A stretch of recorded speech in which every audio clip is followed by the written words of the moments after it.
이제 요한복음 말씀을 나누기 시작한 지 한 반년이 되었습니다. 그러다 보니까 이제 요한복음 거의 반이 맞춰져 가고 있습니다. 오늘 10장이 끝나면은 이제 요한복음 이제 거의 중간이 마무리가 되었고, 또 11장부터는 예수님께서 이제 10장까지 하셨던 그 대중을 향한 그 사역을 이제는 접으시고, 이제 11장부터는 개인적인 만남을 통해서 또한 제자를 통해서 주님께서 주시는 가르침이 시작이 되어집니다.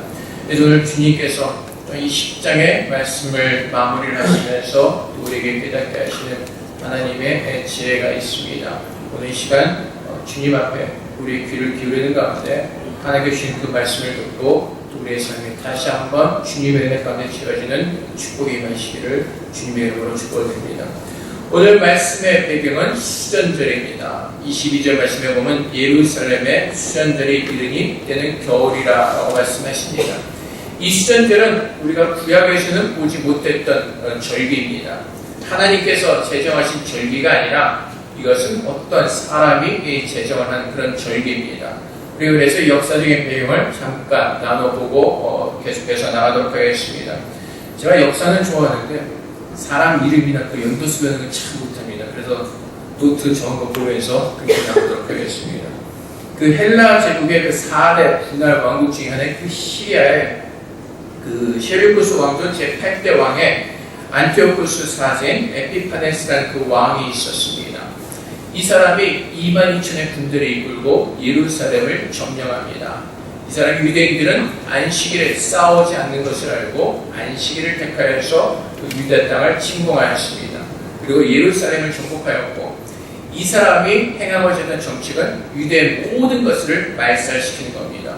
일본 사람들이 우리나라를 식민지 삼아서 우리나라의 모든 것들을 말살시키려고 했던 것처럼 이 왕은 유대인의 모든 종교와 관습과 전통을 다 말살시키려고 했습니다. 그래서 예루살렘에 그들에게 점령했을 때 대부분 약탈당하고 불태워졌고 많은 사람들이 죽었습니다. 어린아이들과 여자들은 노예로 끌려갔고, 더 심한 것은 이제 좀 아까 말씀드렸던 것처럼 이 사람이 그 유대를 헬라화시키기 위한 그 정책을 피면서 유대인들이 그 준守던 율법과 모든 제사와 유대인들의 모든 교육을 다 멈추게 했습니다. 금지하였습니다. 이것을 어기는 사람들은, 왕의 명령을 어기는 사람들은 사형에 처해지게 되었습니다. 근데 이 사람이 행했던 악행 중에 또한 어떤 게 있냐면, 성전에서, 제단에서 그 부정한 제물로 번제를 드리겠습니다. 우리가 알다시피 구약에서 돼지는 부정한 동물로 하나님께서 말씀하십니다. 제단에 드리는 제물은 하나님께서 명하신 그 정결한 진미승으로 하나님께 제사를 드리게 되어 있었습니다. 근데 이들은 그 하나님께 그 제사를 드리던 제단에서 부정한 제물, 돼지로 이렇게 제사를 지내게 했고, 또 유대인들에게 그들이 먹지 않던 그 돼지고기를 먹도록 강요하는 그런 악행을 저질렀습니다. 이 가증스러운 행위가 절정에 이루어진 것이 BC 167년 12월 16일이었습니다.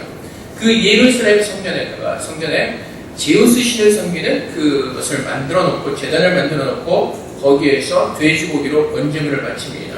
그리고 이와 같은 제사를 매달 25일에 지내게 했는데, 이날이 바로 그 에피파네스 그 왕의 생일이었습니다. 그래서 유대인들로 하여금 에피파네스 그 자신을 위해서 제우스 신상 앞에서 제사를 드리게 한 것이었습니다. 이것은 유대인들을 굉장히 자극하였고, 또한 이것이 혁명을 일으키는 도화순의 불이 되고 맙니다. 그리고 또 마치 예루살렘 북서쪽 그 마데인 마을에 제사장으로 있던 그 마타디아라는 사람이 있었습니다. 왕의 관리가 이 제사장에게 왕이 명령한 것처럼 제사를 지내게 하였습니다. 그러자 이 제사장은 왕의 명령을 거부합니다. 그러자 다른 유대인들이 대신해서 이 제사를 치렀습니다. 그러자 이 마타디아 제사장이 그 왕의 관리와 그 제사를 지낸 유대인들을 죽였습니다. 그리고 자기의 5 아들들과 또 다른 이 제사장과 같은 그 마음을 가진 율법을 지키고자 했던 그 충실한 유대인들이 일어나서 이제 혁명을 일으키게 되는 것입니다. 이 마타디아가 죽고 나서 그의 셋째 아들 유다가 가장 유능한 리더였습니다. 이 사람이 리더가 되어서 이제 전쟁을 취하면서 결국에는 이것이 독립전쟁으로 일어나서 그 이스라엘 땅을 회복하고 성전을 회복하게 됩니다. 이 아들 유다의 그 별명이 그 마카비라고 불리게 되었습니다. 그 마카비는 히브리어로 그 망치라는 뜻이 있습니다. 그래서 그때부터 이 사람의 집안이 마카비라는 그 가문으로 불려주게 되고, 또한 마카비 어떤 그 혁명, 이 사람의 이름을 따라서 그렇게 불려주게 됩니다. 그래서 BC 165년에 예루살렘을 탈환하고 나서 성전을 하나님 앞에 다시 정결하게 하면서 하나님 앞에 그 성전을 재봉하게 됩니다. 그때부터 이제 그 수전절, BC 165년에 그 성전을 탈환하고 이제 하나님 앞에 그 성전을 재봉헌하면서 이제 시작되어진 것이 바로 수전절이라는 그 절기로 이스라엘 백성들이 지키게 되는 것입니다. 오늘 말씀의 배경이 바로 이 수전절의 배경을 하고 있습니다. 예수님께서 이 수전절이 이르렀을 때 겨울에 그 성전한 솔로몬 행각에 계셨습니다. 그래서 유대인들이 찾아와서 에워싸고 묻습니다. 당신이 정말로 그리스도입니까? 아닙니까? 우리의 마음을 의욕하게 하지 말고 밝히 말씀하소서라고 요구를 합니다. 그때 주님께서 말씀하시기를 내가 너에게 말하였을 때 믿지 아니하는도다. 우리 주님께서 몇 번이고 계속해서 유대인들에게 자신이 누구이신지를 밝히 말씀하였습니다. 그럼에도 불구하고 오늘 유대인들이 와서 계속해서 예수님을 체면하는 그 이유는 예수의 말씀을 통해서 다시 한번 호소할 거리를 얻기 위해서입니다. 우리가 요한복음 말씀에서 지난번에 보았던 그 가늠하다 잡혀온 여인을 통해서 우리가 보았습니다. 유대인들은 계속해서 예수님을 죽이려고 그 고소할 그것을 찾고 있었습니다. 오늘도 예수님께 물은 질문의 뜻은 바로 그것입니다. 당신이 그리스도입니까? 만약에 예수님께서 당신이 그리스도가 아니심을 말씀하시게 되면 지금까지 예수님께서 가르치던 모든 진리를 스스로가 부인하게 되는 것입니다. 예수님께서 그렇게 하지 않으셨을 겁니다. 그런데 예수님께서 만약에 당신이 그리스도라고 인정하시면 이것은 로마의 반역죄로 고소할 거리가 되는 것입니다. 왜냐하면 그 당시 이스라엘의 구원관은 지금 우리가 예수를 믿고 구원을 얻는 그런 구원관이 아니라 그들은 아브라함의 자손이기 때문에 이미 구원을 얻었다고 생각합니다. 그리고 메시아를 기다린 그 이유는 이제 메시아가 와서 그 이스라엘 땅을 이 세상에서 회복될 것을 믿었기 때문에 그들은 그 왕으로서의 메시아를 기다리고 있었습니다. 세상의 왕으로서. 그래서 만약에 그 예수님께서 자신이 그리스도시다라고 고백을 하게 되면 유대인들은 로마에게 이 예수를 반역의 우두머리로 고소할 근거를 찾게 되는 것입니다. 근데 예수님께서는 계속해서 그 질문을 향해서 내가 이미 몇 번씩 말하였지만 너희가 내 음성을 듣지 않으므로 너희가 믿지 않는다고 증명하십니다. 그러면서 계속해서 말씀하시다가 30절 말씀에 나와 아버지는 하나이니라 라고 말씀하십니다. 이 말씀이 또 유대인들을 자극하였습니다. 유대인들에게 결코 용납될 수 없는 일이었습니다. 그들은 예수님을 죽이려고 했는데 예수님은 하나님과 하나라고 말씀하십니다. 그러자 유대인들이 돌로 치려고 합니다. 그러자 주님께서 물으시죠. 내가 너에게 선한 일을 너에게 배웠거늘 그 중에 어떤 일로 나를 돌로 치려느냐? 유대인들이 대답하되 선한 일로 말미암아 우리가 너를 돌로 치려는 것이 아니라 신성 모독으로 인하려 함이라. 내가 사람이 되어 자칭 하나님이라 함이로라.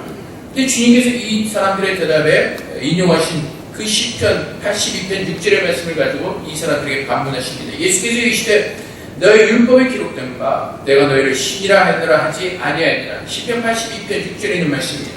성경을 피하지 못하나니 하나님의 말씀을 받은 사람들을 신이라 하셨거든 하물며 아버지께서 거룩하게 하사 세상의 모든 신자가 나는 하나님의 아들이라는 것으로 너희가 어찌 신성 모독이라 하느냐라고 말씀하십니다. 시편 82편으로 가면은 1절 말씀에 이렇게 기록이 되어 있습니다. 하나님의 신들이 모인 가운데 서시며 하나님은 그들 가운데 재판하시느니라. 하나님은 그들 가운데 재판하시느니라. 하나님의 신들이 모임이 있다고 말합니다. 그래서 우리가 잘못 생각하면은 이단들이 예수님께서 오늘 요한복음 10장의 말씀처럼 우리도 신이 될 수 있다고 이 말을 근거로 해서 이단은 자꾸 계속해서 우리를 유혹하는 게 무엇이죠? 우리도 그리스도가 되어야 된다고 유혹을 합니다. 우리가 예수 그리스도를 믿고 그리스도가 되는 것이 그들은 우리의 목표라고 그들은 그렇게 유혹하면서 가르칩니다. 근데 하나님께서 오늘 이 구절을 통해서 말씀하시는 것은 바로 그것입니다. 신들의 모임, 히브리어로 아다트 엘이라고 합니다. 이것은 어떤 신들이 아니라 하나님의 주권을 인정하는 바로 이스라엘 민족의 총회를 가리켜서 말씀하시는 것입니다. 하나님께서는 자기를 따르는 백성들에게, 자신에게 권한을 주신 백성들에게 하나님께서 신이라고 부르시기도 하긴 하셨습니다. 하지만 하나님께서 정확하게 우리에게 주신 말씀은, 내가 82편의 말씀은 이제 재판관에 대해서 말씀하시는 겁니다. 너희가 불공평한 판단으로 악인의 나쁘기를 언제까지 하려느냐? 82편 말씀에서 말씀하시는 것은 하나님께서 사람들을 하나님을 대리할 재판관으로 세웠습니다. 근데 그들이 어떠한 삶을 살았습니까? 가난한 자와 고아를 위해 판단하며 곤란한 자와 빈궁한 자에게 공의를 베풀지 않고 오히려 악행을 행하였습니다. 하나님께서 그들을 신이라 부르시며 하나님의 권한을 위임해 주셨고 하나님께서 그들을 높이셨음에도 불구하고 그들의 삶은 악행을 통함으로 말미암아 하나님께서 말씀하시기를 6절에 내가 말하기를 너희는 신들이며 다 지존자의 아들이라 하였으나 그러나 너희는 사람처럼 죽으며 고관의 하나같이 넘어지리로다 말씀하십니다. 그래서 결국 이 말씀은 우리가 신이라는 말이나 신이 될 수 있다는 말의 의미가 아니라 예수님께서 물론 이 말씀을 자신을 향해서 신성 모독이라고 말하는 유대인들에게 주신 대답이었습니다. 근데 주님께서 이 말씀들을 통해서 가르치시고자 하시는 것은 바로 이것입니다. 나는 하나님의 아들이 맞다는 것이 신이라는 것입니다. 근데 하나님께서 오늘 수전들을 말씀하시고 오늘 주님께서 82편의 말씀을 통해서 그들에게 대답하신 그 이유가 바로 여기에 있습니다. 수전들의 배경이 무엇이라고요? 이스라엘 그 예루살렘의 성에 함나게 되었습니다. 이방인들에게 함나게 돼서 더럽혀졌습니다. 그래서 경건한 유대인들이 일어나서 그 성전을 회복하였고 하나님 앞에 재봉헌하게 됩니다. 네, 여러분, 이스라엘 성전이 계속해서 깨끗한 거룩한 상태로 있었습니다. 아니죠? 예수님께서 그 당시에 그 성전을 향해서 뭐라고 말씀하시죠? 너희들이 이 하나님의 성전을 강도와 거짓 그 악한 자들의 소굴로 만들어버렸다고 말씀하십니다. 하나님을 섬기는 모습을 쳐진 것이 아니라 하나님을 빙자하여 자기들의 이익을 취하는, 자기들의 육의 욕심을 취하는 그런 강도의 소굴로 만들어버리셨다고 말씀하십니다.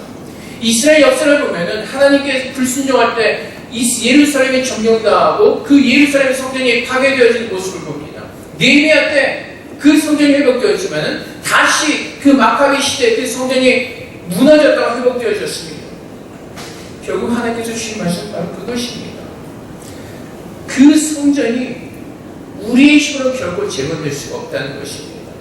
그 성전을 우리의 힘으로 일으킬 수가 없다는 것입니다. 그래서 주님께서 하시는 것이 무엇이죠? 하나님께서 우리 한 사람 한 사람을 부르시고 고린도전서 1장의 말씀처럼 예수 그리스도를 믿는 사람들, 그러므로 말미암아 하나님을 아버지라 부르는 모든 사람들을 교회로 세우시고 성소 삼으시고 하나님께서 직접 우리 가운데 임재하셔서 우리를 거룩하게 하시는 것이 바로 하나님의 구원입니다. 오늘 수제적 배경을 통해서 하나님께서 우리에게 주신 말씀이 그것입니다. 시편 82편의 말씀을 통해서 주님께서 유대인들에게 주신 말씀이 바로 그것입니다. 하나님께서 우리를 높이시고 신이라 치감해서 하나님의 권한을 위임하셨음에도 불구하고 우리의 힘으로는 그것을 감당할 수 있는 능력이 없다는 것입니다. 오직 예수 그리스도의 음성을 듣고 일어나는 자들만이 하나님을 따라서는 그 거룩한 삶을 살 수가 있다고 오늘 주님께서 우리에게 말씀하시는 것입니다. 우리는 우리 스스로의 힘으로 우리 안에 성전을 자꾸 세우려고 합니다. 우리의 힘으로 우리의 믿음을 세워가려고 합니다. 근데 주님께서 우리에게 말씀하신 것처럼 우리의 믿음의 성전은 어디에 세우니까 반석에 세우는 것입니다. 그 반석은 주님의 말씀입니다. 내가 세워가는 것이 아니라 하나님께서 우리 가운데 임재하셔서 주님의 말씀으로 우리를 세워가시는 것입니다. 그런데 우리는 자꾸 우리의 힘과 우리의 의지로 말미암아 하나님의 성전을 세우고자 합니다. 그래서 결국은 어떻게 되죠? 예루살렘 성전이 이스라엘 민족이 불순종할 때마다 넘어지고 파괴되어지고 그것이 바로 우리들의 모습입니다. 우리들이 할 수 없음에도 불구하고 자꾸 우리의 힘으로 무엇인가 해보려고 합니다. 처음엔 되는 것 같습니다. 하지만 결국에는 다시 무너지는 것이 우리의 힘으로 세워지는, 우리의 힘으로 세우는 그 성전의 모습이라는 것입니다. 하나님께서 이스라엘의 그 총회를 아름답게 하시고 재판관으로 세우시고 고아와 과부를 돌보게 하시고 가난한 자를 돌보게 하시고 어려운 자들을 돌보는 그런 아름다운 총회로 세우셨습니다. 근데 결국 그들의 모습은 타락하고 오히려 하나님의 심판을 받는 어리석은 모습에까지 떨어지게 되었습니다. 우리가 하나님의 도우심이 없이는 예수님께서 내 안에 임재하셔서 나에게 말씀하시고 그분이 나를 인도하시지 아니하시면 내가 걸어가는 그 길은 사망의 길을 걸어갈 수밖에 없습니다. 그래서 오늘 주님께서 뭐라고 말씀하시죠? 내 양은 내 음성을 들으며 나는 그들을 알며 그들은 나를 따르느니라 라고 말씀하십니다. 내가 예수를 믿고 나서 그 말씀을 지키기 위해서 노력하고 내 어떤 열심으로 내 행위를 쌓아가는 것이 아니라 주님께서 하시는 말씀이 무엇이 따르라고 말씀하십니다. 그 말씀을 듣고 나를 따르라고 말씀하십니다. 내가 공부하고 내가 어떤 노력에 의해서 주님을 따라가는 것이 아니라 주의 음성을 듣고 따라오라고 말씀하십니다. 주의 목소리를 분별하고 따르라고 말씀하십니다. 우리 주님께서 증거하신 것처럼 나는 그들을 알며 그들은 나를 따르느니라. 그래서 사랑하는 성도 여러분, 우리가 주님 앞에 서서 우리가 구해야 되는 것이 무엇이죠? 주님의 음성을 들을 수 있는 귀가 열리는 것입니다. 내 주에 그 모든 것들이 다 무너지고 하나님의 성령이 전이 되어서 그분의 음성을 듣는 것입니다. 주의 말씀을 통해서 하나님께서 이 말씀을 통해서 우리에게 주시는 그 음성을 들을 수 있는 귀가 열려야 되는 것이 우리는 그것을 위해서 기도합니다. 우리가 늘 말씀드리지만 내가 하나님 말씀대로 살지 못하는 것에 대해서 우리 스스로 자책할 때가 참 많이 있습니다. 그래서 나는 왜 이것밖에 안 되는 그 자책감에 살아갈 때가 참 많이 있습니다. 근데 주님께서 주신 말씀이 무엇이죠? 너희는 그것밖에 안 된다는 것입니다. 그래서 나의 은혜가 필요한 자들이요. 그래서 내 말씀에 은혜와 능력이 필요하다고 말씀하시는 것입니다. 우리가 주님의 음성을 듣기 위해서 주님 앞에 나아가 우리가 해야 될 것은 우리의 마음을 찢으며 겸손하게 하나님 앞에 서서 그분의 음성을 듣는 것입니다. 그분의 말씀을 듣는 것. 말씀을 듣는 것보다 더 중요한 것은 없습니다. 뒤에 나오겠지만은 예수님께서 그분이 사랑하시던 그 친구들의 집을 방문하셨습니다. 마리아와 마르다의 집이었죠. 예수님께서 오셨으니까 그 집주인들이 얼마나 분주하겠습니까? 주인을 맞이하려면.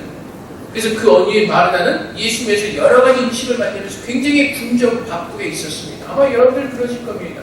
손님이 찾아오면 굉장히 정신없이 바쁘시죠. 마르다는 여러분의 모습처럼 성실하게 열심히 준비하고 있었습니다. 근데 그 여동생 마리아는 어떤 모습이 있었죠? 아주 얄미운 모습이 있었습니다. 손 하나 까딱 안 하고 예수님 앞에서 아주 여우같이 그 말씀을 듣고 있었습니다. 마르다가 볼 때 얼마나 화가 나는 그 인종입니까? 언니가 이렇게 열심히 하고 있는데 일어나서 도와줄 생각은 하고 그들이 마르다가 주님 앞에 나서 불평을 하죠. 쟤 좀 어떻게 해주세요. 쟤 얼마나 싸가지가 없습니다. 언니가 혼자 이렇게 하는데 어떻게 저렇게 그냥 두고 보십니까? 주님께서 뭐라고 대답하시죠? 마리아는 나은 것을 택할까 봐 합니다. 혼자 마음에 부담감을 가지고 혼자 하지 말고 지금 가장 중요한 거예요. 주의 말씀을 듣는 거라고 말씀하십니다. 우리는 마르다의 모습처럼 살아갑니다.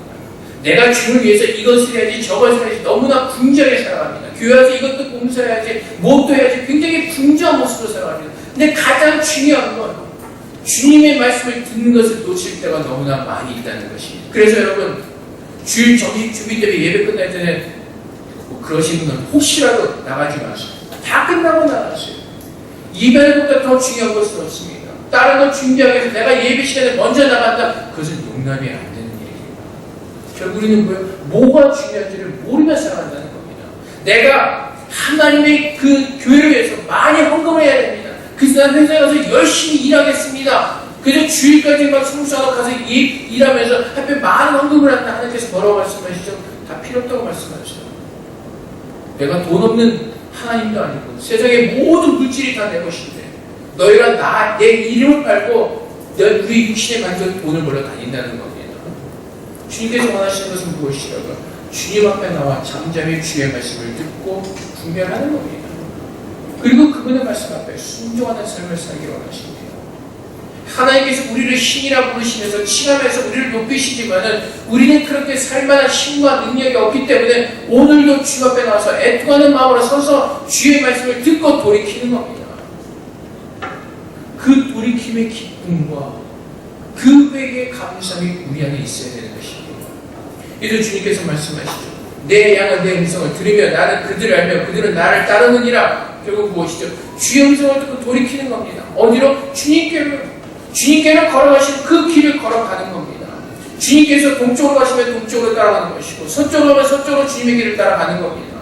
그것이 주님을 참으로 믿는 성도들의 모습입니다. 주님께서 동으로 가시는데 우리가 저 앞에 고백했죠. 주님, 서쪽으로 가시 더 먹을 게 많이 있습니다. 같이 가서 드시죠. 우리는 자꾸 주님의 계획과 반대되는 것을 얘기합니다. 주님께서 영적인 것을 끌어가시고 우리는 자꾸 육적인 것으로 주님 이쪽으로 가면 돈을 더 많이 벌 수 있을 것 같아서 같이 가서 좀 도와주시고 우리는 자꾸 주님을 그렇게 끌어가려고 합니다. 근데 주님께서는 주의 음성을 듣는 자들은 어떻게 하라고요? 돌이키라고 말씀하십니다. 회개하라고 말씀하십니다. 그 가장 좋은 예가 어디에 있습니까? 누가복음 말씀에 있습니다. 누가복음 그 19장 말씀에 가면은 우리가 너무나 잘 아는 삭개오의 사건이 있습니다. 삭개오는 세리였습니다. 세리는 어떠한 사람이었죠? 그 당시에 자기의 동족을 착취하는 사람입니다. 자기의 동족을 착취해서 자기들의 어떤 그 부를 누리던 사람이었습니다. 그래도 그 삭개오가 그 주님을 보기를 원하는 마음이 있었습니다. 근데 주님께서 어느 날 자기의 마을로 오신다는 소식을 듣고 주님을 보러 나갔습니다. 뭐 사실 삭개오가 얼마나 작은지 모르지만 어쨌든 사람들이 많으니까 주님을 잘 볼 수가 없었습니다. 그래서 어떻게 하죠? 우리가 잘 아는 것처럼 뽕나무 위로 올라가서 주님을 바라봅니다. 그때 주님께서 삭개오에게 오셔서 말씀하시죠. 5절 19장 5절 말씀에 예수께서 그곳에 이르사 쳐다보시고 이를 때 삭개오야 속히 내려라 내가 오늘 내 집에 유하여 하겠다 말씀하십니다. 그러자 삭개오가 어떻게 하죠? 쏜새같이 내려왔습니다. 주님을 보시고 자기 집으로 영접합니다. 즐거워하면서 아주 급히 내려가서 즐거워하며 주님을 영접합니다. 그리고 주님과 함께 식사를 하면서 뭐라고 고백을 하죠? 주님, 내가 지금까지 토착하고 착취했던 모든 것들을 돌려주겠습니다. 내가 지금까지는 정말 잘못된 삶을 살았지만 이제는 내가 돌이켜서 살겠습니다 라고 고백을 합니다. 그것이 회개입니다. 주님께로 돌이키는 마음을 가지고 있는 것. 우리는 회개라면 자꾸 착각을 합니다. 회개하면 막 그냥 눈물, 콧물을 흘리면서 땅을 치면서 막 한배 애통하는 것을 회개라고 합니다. 근데 진정한 회개는요, 하나님 앞에 우리의 마음을 돌이키는 겁니다. 주님께로 돌이키는 겁니다. 내 감동에 의해서 눈물을 흘리고 콧물을 흘리고 회개하는 것 같았는데 살아가는 것은 변하지 않는다. 주님께로 향한 그 마음이 변하지 않는 그것은 잘못된 회개입니다. 물론 그렇게 하는 것이 잘못됐다는 것이 아닙니다. 하나님은 사람들을 부르시고 깨닫게 하시고 회개케 하신 방법은 각 사람들에게 다양한 모습을 하십니다. 근데 가장 중요한 것은 무엇이라고요? 우리의 마음을 주님께로 돌이키는 것이 진짜 회개라는 것입니다. 하나님께로 예수님께로 내 마음을 드리고 주님께서 나를 찾으신 그 구원의 감격의 기쁨 속에서 내 삶을 돌이키는 것, 그것이 하나님께서 가장 기뻐하시는 회개의 모습이라는 것입니다. 그래서 주님께서 내 양을 내 음성을 들으면 나는 그들이 하며 그들은 나를 따르느니라. 주님께서 기뻐하신 것이 무엇인지 알고 주님께서 기뻐하신 그 삶으로 돌이키는 그것이 주님께서 원하시는, 주님께서 이 땅에 오셔서 우리를 구원하시는 하나님의 목적입니다. 그래서 하나님의 목적은 우리 한 사람 한 사람을 예수를 믿게 하시고 구별된 하나님의 교회로 이 땅에 서게 하셨습니다. 에베소의 말씀처럼 창세전부터 예수 그리스도 안에서 우리를 예정하시고 거룩하고 흠이 없는 하나님의 자녀로 만들기 위해서 우리를 부르셨습니다. 그것이 무엇을 통해서요? 내 힘과 내 의지나 내 노력이 아니라 오직 예수 그리스도께서 내 안에 임재하셔서 그분만이 나를 바꿀 수 있다는 그 사실을 깨닫고 오늘도 그분을 바라보며 그분의 음성을 듣는 그 믿음의 삶 가운데 하나님께서 우리를 부르신 것입니다. 그것이 믿음입니다. 우리의 노력이나 우리의 의지가 아니라 주의 말씀을 듣고 주님을 따라가는 것, 그것이 믿음입니다. 그래서 여러분, 우리가 얼마나 믿음 가운데 살고 있습니까? 믿음으로 사는 것이 어떤 능력이 아니라 내 삶에 예수께서 인도하시는 대로 그 삶을 살고 있는지, 그것이 능력이에요. 왜요? 내가 영원한 주님의 길을 따라가기를 소망합니다. 근데 내 육에는 아직도 선한 그것이 없고 이 세상을 따라가는 그 욕망이 있습니다. 그래서 내 안에 늘 싸움이 있는 것입니다. 그 싸움이 바로 영적인 싸움이고 하나님의 은혜 가운데 그 모든 영이 내 육을 누르고 일어나 하나님을 따라가는 그 싸움 속에서 승리할 수 있도록 하나님 그렇게 내게 승리가 되어 주시고 능력이 되어 주신 겁니다. 예수 그리스도를 통해서. 오늘 우리에게 주신 말씀 바로 그것입니다. 수전제를 통해서 하나님께서 이 시편 82편 말씀을 통해 사람들을 향해서 신이라고 부르시는 것처럼 우리가 할 수 있는 것은 아무것도 없다는 것입니다. 내가 하나님의 뜻에 합당하게 살기 위해서, 내가 하나님의 성수로 서기 위해서 우리가 할 수 있는 것은 아무것도 없다는 것을 말씀해 주십니다. 오직 주님께서만이 우리에게 영생을 주실 때 우리가 영원히 멸망하지 않고 우리가 주님의 은혜만을 구할 수 있다고 말씀하십니다. 그래서 주님만을 의지하고 주님만을 따라가고 하십니다. 그래서 28절 말씀에 내가 그들에게 영생을 주노니 영원히 멸망하지 아니할 것이요. 주체가 누구입니까? 하나님입니다. 하나님께서 하나님의 은총을 믿게 하시고 하나님을 믿게 하시고 영생을 우리에게 주시겠다고 말씀하십니다. 그리고 하나님께서 우리를 택하시고 부르셨을 때 그 누구도 하나님의 손에서 우리를 빼앗을 자가 없다고 말씀하십니다. 29절 말씀에 그들을 주신 내 아버지는 만물보다 크심에 아무도 아버지의 손에서 빼앗을 수가 없느니라. 로마서 8장 39절 말씀에서 동일하게 말씀하시죠. 높음이나 깊음이나 다른 어떤 피조물이라도 우리를 우리 주 그리스도 예수 안에는 하나님의 사랑에서 끊을 수 없으리라. 그래서 우리가 우리 스스로 자책하면서 주 앞에 서는 것이 아니라 애통하는 주 앞에 나가 우리들의 모습을 솔직하게 주 앞에 고백하는 것이 하나님, 저는 이 모습밖에 안 되는 거 주님이 하십니다. 하나님의 은혜로 우리를 붙들어 주시고 세워 주시옵소서. 그렇게 우리는 서는 것입니다. 그래서 하나님께서 우리에게 뭐라고 말씀하시죠? 주님 앞에 나오는 모든 마음들이 어떠한 마음으로 나오기를 원하시죠? 가난한 마음, 겸손한 마음, 애통하는 마음, 찢어지는 마음으로 나와서 하나님의 은혜를 간절히 원하면서 구하라고 말씀하십니다. 그렇게 우리가 간절함으로 구할 때 하나님께서 우리에게 은혜를 주셔서 하나님의 사람으로 서도록 하나님은 그렇게 우리를 만들어 가시고 축복하시는 것입니다. 언제까지요? 우리 주님께서 다시 오시는 그날까지 선한 일을 행하시는 주님께서 만들어 가시는 것입니다. 그래서 이 자리에 믿음 생활 처음 시작하신 분들이 있습니다. 예수를 처음 만나보시는 분들이 있습니다. 우리가 기도할 것은 하나님 내가 믿겠습니다가 아니라 나를 믿도록 그 믿음을 내게 달라고 기도하세요. 그리고 주님께서 나를 그렇게 하나님께서 기뻐하시는 모습으로 나를 만드시고 세워달라고 기도하세요. 그것이 우리가 할 수 있는 것입니다. 믿음도 선물이라고 말씀하십니다. 그래서 주님께서 그 하나님의 사랑 가운데서 누구도 우리를 끊을 수가 없고 누구도 우리를 빼앗을 수가 없다고 말씀하십니다. 이것이 오늘 내가 살아가는 은혜요, 오늘 내가 주님 앞에 떳떳하게 나올 수 있는 하나님의 사랑이라는 것입니다. 여러분 스스로 우리 자신을 한번 돌아보시기 원합니다. 우리가 하나님 앞에서 그 어떠한 조건으로 주 앞에 내줄 만한 조건이 있으신가요? 없으시죠? 없을 겁니다. 어저께 아침에 남성교회 성덕공항에서 잠깐 예를 들었던 내용이지만 사람들이 저를 향해서 이렇게 말할 수도 있습니다. 너도 목사니? 라고 말할 수도 있습니다. 너 같은 사람도 교회 나가니라고 말할 수 있습니다. 너 같은 사람도 목사할 수 있니라고 말할 수 있습니다.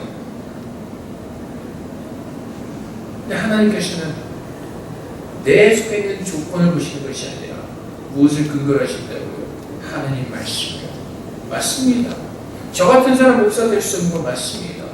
여러분들이 저랑 멀리 떨어져서 사셔서 그렇지 가까이 24시간 살다 보면 참 다음 주에 다 교회를 떠나실 수도 있습니다.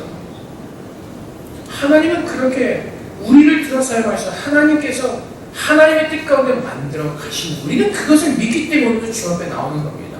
내 안에 연약함이 있습니다. 우리 안에 부족함이 있습니다. 하지만 그것을 인정하고 주님 앞에 나아가 주님께서 우리에게 말씀하신 대로 약속하신 대로 그 뜻대로 우리를 만들어주시기 원하는 마음으로 나와서 간절히 주 앞에 엎드리는 겁니다. 겸손하게. 그래서 누군가가 나에게 너 같은 사람도 교회 나가니? 너 같은 사람도 목사하니? 그럼 우리 당당하게 대답해 주세요. 그래서 나는 하나님 앞에 나간다. 하나님께서 나 같은 사람 불쌍히 여기셔서 하나님의 사람으로 만들기 위해서 오늘도 포기하자고 나를 붙들어 주고 계신다고 여러분 당당하게 대답할 수 있어야 됩니다. 그것이 믿음입니다.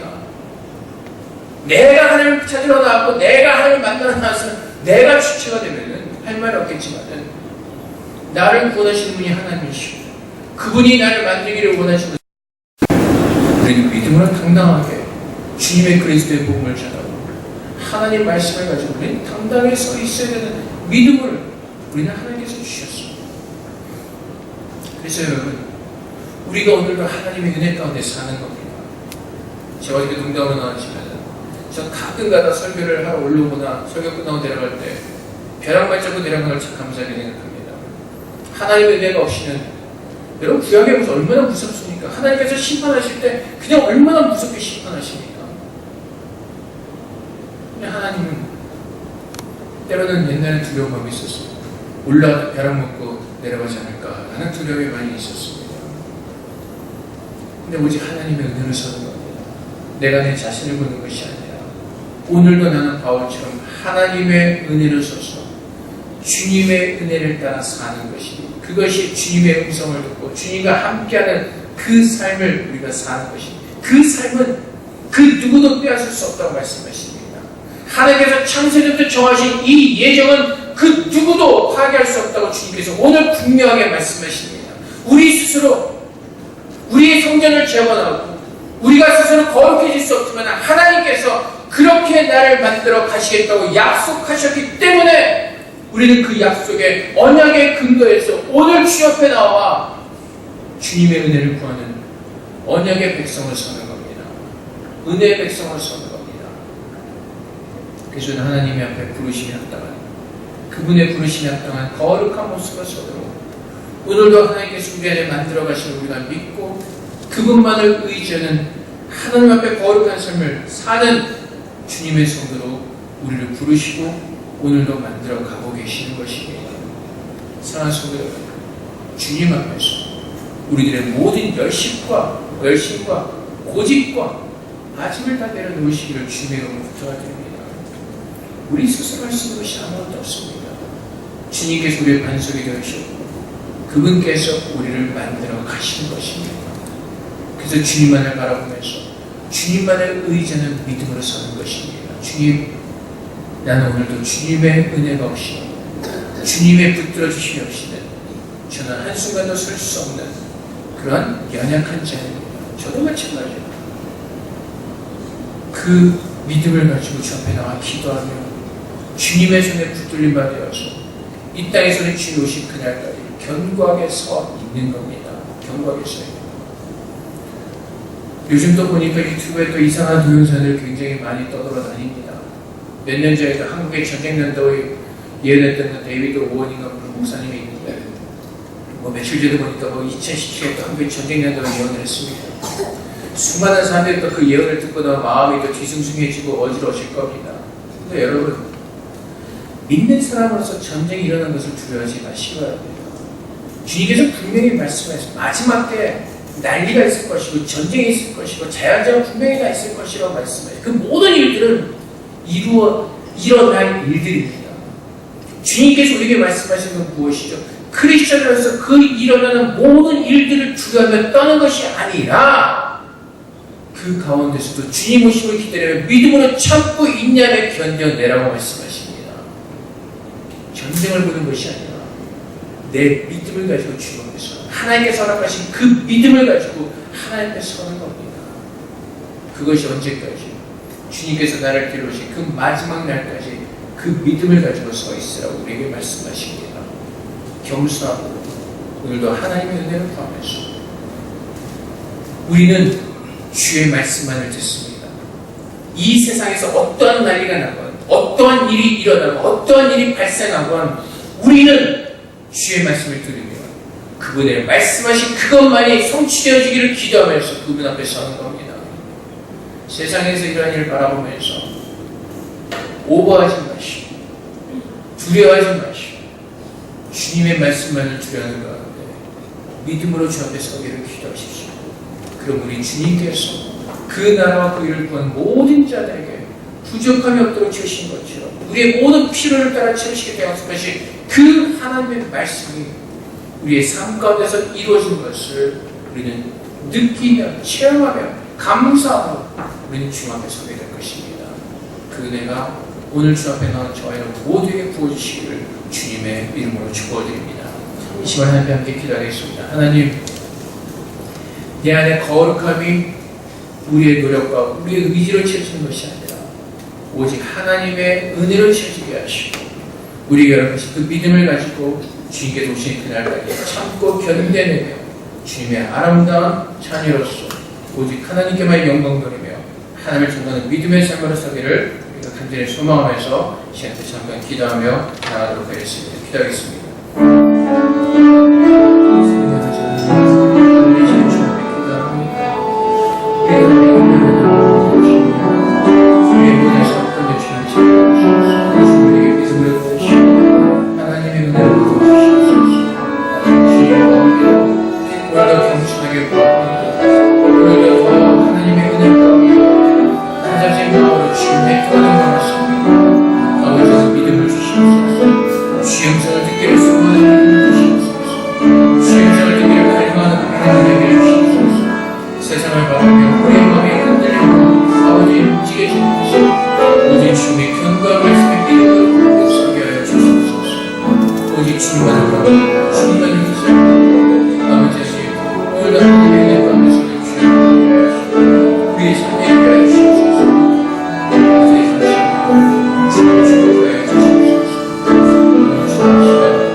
창세전 예수 그리스도에 정하시고 우리를 부르셨습니다. 이제 예수를 나의 구주로 고백하게 하시고 믿음의 사랑으로 우리를 새롭게 하셨습니다. 우리를 성소 삼으시고 오늘 주님께서 우리 안에 임재해 주심을 믿습니다. 아버지 하나님, 주님이 거하시기 합당한 성소 되어지게 하여 주시옵소서. 날마다 주의 말씀으로 정결하게 하여 주시옵소서. 우리를 구별된 하나님의 거룩한 백성으로 서게 하여 주시옵소서. 그래서 세상의 모든 사람들에게 하나님께서 나의 주인 되심을 고백하게 하시고 하나님의 나의 왕 되심을 선포하며 주님을 전하는, 주의 복음을 전하는 믿음의 사람으로 서게 하여 주시옵소서. 아버지 하나님 감사합니다. 정말 우리에게 사랑받을 만한 조건이 아무것도 없었음에도 불구하고, 우리가 구원받을 만한 조건이 아무것도 없었음에도 불구하고 오직 하나님의 사랑으로 우리를 부르시고 하나님의 긍휼하심으로 우리의 모든 죄를 사하시고 하나님의 자녀가 되게 하셨습니다. 아버지 하나님, 오직 주님의 은혜만을 구합니다. 은혜로만 살게 하시고 은혜로만 살게 하여 주시옵소서. 나를 부르신 그 하나님의 뜻이 아름답게 이루어지기를 소망합니다. 그 모든 주체는 내가 아니라 하늘에 계신 우리 아버지심을 믿기에 아버지 하나님, 이 모습 이대로 주 앞에 나와 하나님 구합니다. 우리를 긍휼히 여기시고 주님의 아름다운 백성으로 주님의 부르심에 합당한 모습으로 설 수 있도록 우리 모두를 축복하여 주시옵소서. 우리 안에 그 선한 싸움이 있습니다. 주님 오신 그날까지 믿음으로 승리하게 하시고 우리 주님께서 다시 오시는 그날에 잘했다 충성된 종이라 칭찬드리며 생명의 멸을 만드시는 거룩한 주님의 자녀로 우리 모두를 세워 주시옵소서. 감사하며 예수 그리스도 이름으로 기도합니다. 아멘.